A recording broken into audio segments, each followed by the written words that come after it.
They slapped her across the face, then learned why you never touch a Navy SEAL. They thought silence meant surrender, that when she didn't raise her hand, she'd given up her power.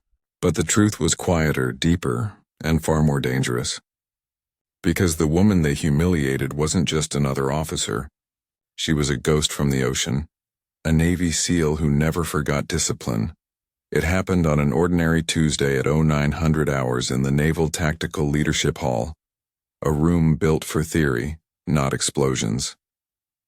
Lieutenant Commander Nora Ellison stood at the front, teaching a lesson on psychological response under stress. Her tone was calm, steady, like the sea before a storm. Across the room, Captain Dean Rowe slouched in his chair, smirk already loaded.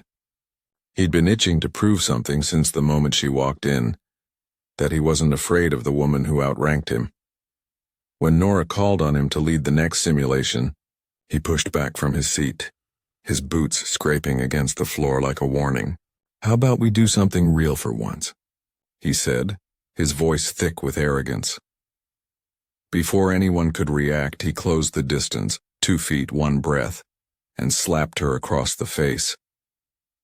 The sound cracked through the room like a gunshot. 30 officers froze, her head barely turned. No sound, no anger, just that subtle movement, her hand lifting to straighten her collar. Her eyes steady as glass met his. "You just failed the test, Captain," she said. "The one you didn't know you were taking." And then she walked out, no threat, no raised voice, only silence heavy enough to crush the air behind her. The door closed, and whispers started before it even clicked shut. Someone had crossed the line. And someone else, the wrong someone, was walking toward the correction. Silence spread across Naval Base Coronados like a rumor. Not the quiet of peace, the quiet of fear. By noon, 3 stories had already circulated. One said she froze. Another claimed she whispered something that made Rowe back down. A third insisted she was too shocked to respond. But Commander Hale, who'd served with her years ago in the Gulf, knew better. He'd seen Nora under fire, bleeding, cornered but never breaking. "She doesn't yell," he muttered under his breath to a junior officer. "She waits." In the cafeteria, Rowe told his own version. He leaned back, laughing into his tray. "She had no idea what to do," he said. Didn't even blink. Guess the stories about her being a SEAL were just talk. A few laughed with him, not because they believed it, but because they were scared not to. Outside, the Pacific wind carried the smell of salt and diesel fuel. Nora walked past the barracks toward the training annex, her shadow long and even. She didn't speak to anyone, didn't look angry, but there was something about her walk, the kind of stillness that meant something was coming. She opened the door to the auxiliary training bay, signed the log, and in a tone calm enough to chill the tech behind the desk, said, "Want book the Reflex chamber tonight, 2200 hours." The tech looked up. "Participants?" She paused. "Captain Rowe and his team." Then she signed her name, turned, and left without another word. The locker room was empty except for the hum of a flickering light above the mirror. Nora stood there, jacket off, sleeves rolled once, staring at the faint mark on her cheek. It wasn't about pain. It was about memory. A flash of water, sand, and voices from Hell Week came flooding back. The instructors yelling, the ocean biting through her bones. One had slapped her then, too, to test her mind. She'd held her ground just like today. Her old mentor's words echoed in her head. "You don't react to pain. You respond to purpose." She took a slow breath and opened her locker. Inside was a small black pouch, soft, worn, and marked with a faded insignia. The SEAL Trident patch. She hadn't touched it in 3 years. Not since the injury that pulled her out of the teams. She unrolled it, ran her thumb across the gold edge, then placed it on the bench beside her. A silent reminder. She reached for her logbook and wrote 4 words across a fresh page. Demonstration protocol. Reinstate. Her pen paused mid-air. Then she circled the date. This wasn't about revenge. This was about correction. The kind that teaches. The kind that leaves a scar on the soul, not the skin. Outside, the loudspeaker announced the evening drill rotations, but she didn't listen. Her reflection was all she needed to face, and in her reflection, discipline looked a lot like control. By 1900 hours, the mess hall buzzed with nervous energy. Captain Rowe was in his element, laughing loud, chewing louder. His voice carried like a drumbeat no one asked for. "She just stared at me," he bragged, slamming his fork down. Didn't even blink. "That's your fearless leader." Lieutenant Harris, sitting across from him, shifted uncomfortably. "You sure you didn't go too far?" Rowe shrugged. "I taught her a lesson. Sometimes command needs to be reminded who's actually in charge." Harris didn't respond. He'd seen her face, uncalm, unreadable, the kind of calm that made men regret things before they knew why. At the next table, whispers moved like static. "She's got something planned." She booked the reflex chamber. With who? Rowe's name is on the roster. By 2100 hours, even the air felt heavy. The Pacific wind outside had turned cold, pulling the flags taut against their poles. In her office, Nora sat alone, eyes on the clock. She could have reported him, could have had him discharged, investigated, ruined. But that wasn't the lesson he needed. The lesson he needed had to be felt, through reflection, not punishment. She stood, buttoned her jacket, and looked once more at the black pouch on her desk. Then she locked it away, tucked the key into her pocket, and walked toward the door, because in exactly 1 hour, the same man who thought he'd humiliated her would learn something that training never taught. What happens when silence fights back? The eye. Reflex chamber was dark except for the cold blue light running along the floor edges. The room was built for close-quarter simulation, padded walls, motion sensors, and a tracking system that detected every movement. Captain Rowe stood inside, arms folded, trying to look bored. "So, Commander," he said, his tone dripping with sarcasm, "you want to prove something?" Nora stepped into the light. "Correction training," she said. "You and your team failed the discipline test. This is your retake." Harris and the others exchanged uneasy glances. Something in her voice didn't sound like a lecture. Rowe grinned. "You think you can teach me restraint by throwing punches?" She didn't smile. "No, by dodging them." Before he could respond, the lights cut to red. Simulation active. A siren buzzed once and motion sensors flickered to life. The first strike came so fast no one saw it. Just the sound of Rowe's grunt as his body hit the mat. In one smooth motion, she deflected his arm, turned his weight, and grounded him without a sound. He scrambled to his feet, pride burning hotter than pain. He swung again, missed again. Her movements were controlled, surgical, precise. "Rule 1, she said, calm as ever. "Control is not silence. It's awareness." The others watched, stunned. The woman they'd mocked wasn't fighting to win. She was teaching him what losing meant. When the simulation ended, Rowe lay on the floor, breathing hard, sweat pooling beneath him. Nora stepped closer, crouched down, and said softly, "You don't touch what you don't understand, Captain." Then she stood, gave the order, "Session complete," and as she walked out, the red lights faded to white, revealing something the entire base would remember, that the strongest weapon in the room had never been anger. It had been control. By sunrise, the base was a living whisper. Someone from maintenance said they'd seen Rowe limping out of the reflex chamber. Another swore they heard him cursing her name. But the official report? Nothing. Just a closed session marked training complete.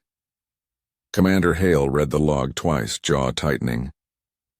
He knew what training complete meant when Nora Ellison wrote it. It wasn't revenge, it was rehabilitation. Still, the air around the base shifted. Wherever Nora walked, conversations halted. Some saluted faster. Others looked away. Even the young recruits whispered like she could hear through walls. That afternoon, Rowe walked into the rec center, sunglasses hiding a bruise just below his temple. He tried to act unbothered, like nothing had happened. But when his men stood to greet him, the room stayed quiet too long. They all knew. He barked orders just to fill the silence. Back to drills, move. But the tone didn't land. Respect doesn't return once you've lost it in front of witnesses. And though no one had seen the simulation, everyone felt what happened. Meanwhile, Nora was in her office, typing her after-action notes. She didn't mention Roe's name. Didn't mention the strike or the humiliation. She wrote only one line under result. Demonstration successful. Participants understood restraint through consequence. She closed the file, exhaled softly, and looked at the horizon through her window. The sea beyond the base. The same sea that once nearly took her life. And for the first time in months, she whispered something not meant for anyone to hear. Purpose over pride. The words carried through her reflection on the glass like a prayer no one would ever know she said. 3 years earlier, before the reassignment, before the injury, she'd been deep in a covert op off the coast of Libya. Operation Tidefall. Her team was ambushed mid-extraction. A bullet tore through her thigh underwater. She still finished the mission. Pulled her teammate to shore while bleeding, unconscious by the time evac arrived. When she woke up, her commander told her she'd never dive again. "You've done enough," he said. But enough was a word she never believed in. That injury had cost her more than the sea. It took her identity, her uniform patch, and the only kind of life she knew. The one where orders were earned, not spoken.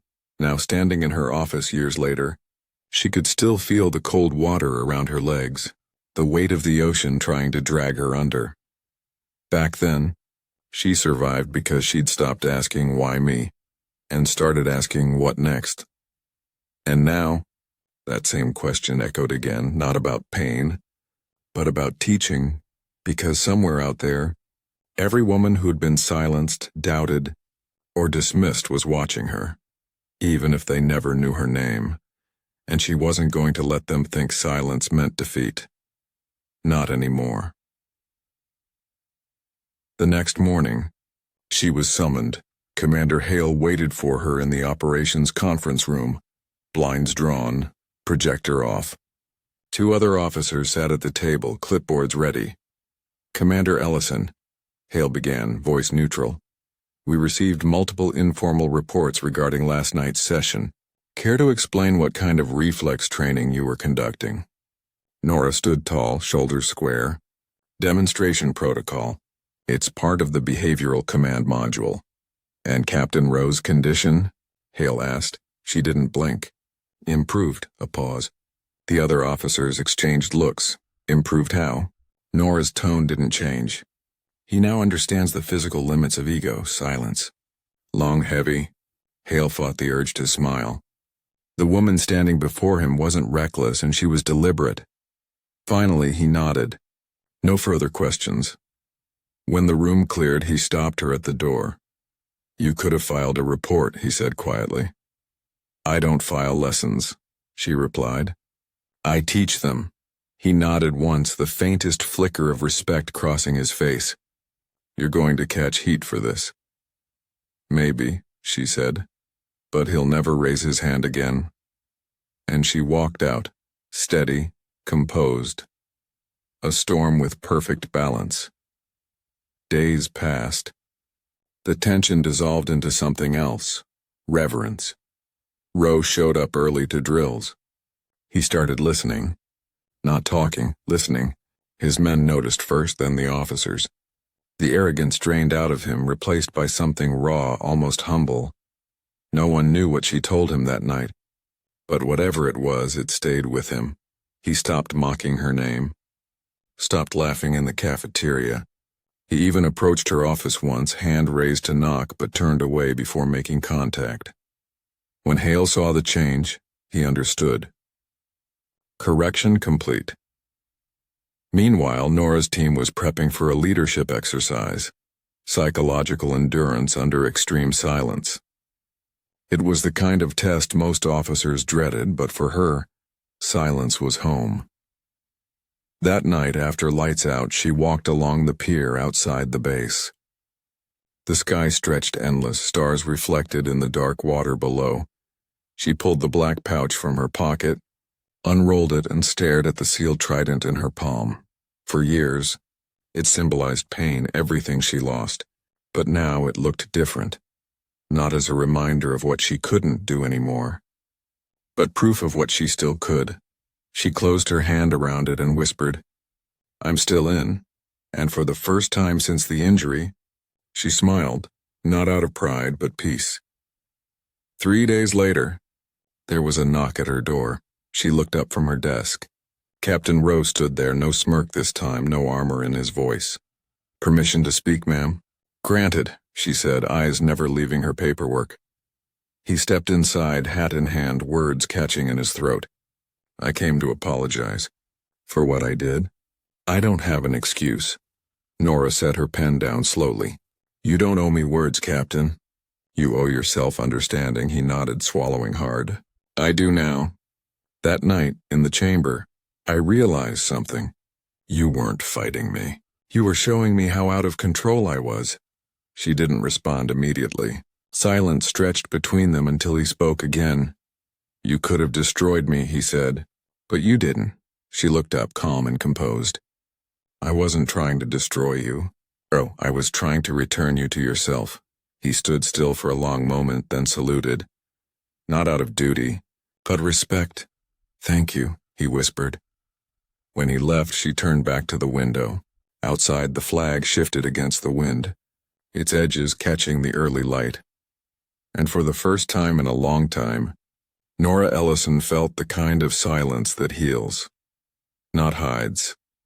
"I've kept the same emotional rhythm, pacing and cinematic tone consistent with the earlier parts." The inquiry room was colder than she remembered. A circle of brass and metals all seated under the flag. The captain sat opposite her, jaw tight, uniform sharp. When the chairperson asked her to recount the event, she didn't raise her voice. She didn't accuse. She simply described what happened moment by moment, like she was narrating someone else's story. No anger, no tremor. Just truth. The silence afterward was heavier than the slap itself. When the captain tried to interrupt, the chairperson raised a hand. "Let her finish." For the first time in years, the system listened to a woman who refused to break character, even when broken. When the verdict came, the captain was dismissed for conduct unbecoming. It wasn't just justice, it was history. But Mara didn't smile. She didn't look triumphant. Outside the hall, reporters shouted her name, flashing cameras in her face. "Commander, how do you feel?" She paused, looked directly at the lens. "Discipline," she said softly, "isn't silence. It's control." That clip went viral before the sun set. The same officers who once doubted her now stood straighter when she passed, because they'd seen what composure could do, what quiet power could build. Months later, a young cadet stopped her outside the training yard. "Ma'am," she said, nervous but burning with something like hope. "I joined because of you." Mara turned, studying her. "Because of me?" The cadet nodded. "Because you showed us that we don't have to shout to be heard." Mara smiled. Small, tired, but real. "Then speak carefully," she said. "Because the quietest words can echo the longest." The academy invited her back to lecture. She stood before a hall of fresh faces, men and women both, and told them what no textbook ever did. "Control isn't about holding others down," she said. "It's about holding yourself up." Every word hit like a drumbeat, every pause, a breath of reflection, and when she left the stage, the applause didn't erupt. It rose, steady and measured, like respect itself learning to breathe again. Years later, when a new crisis struck and the institution trembled under public scrutiny, someone asked how it survived. They pointed to a quote carved into the training wall. "Silence isn't surrender. It's strength when guided by purpose." Below it, her name, Lieutenant Commander Mara Consincade. Her story had become part of the foundation, not because she fought back with fury, but because she rebuilt with control. In a world that mistakes stillness for weakness, she became the proof that real discipline isn't the absence of reaction, it's the mastery of it. She didn't just win her justice. She redefined what strength looks like when it refuses to shout.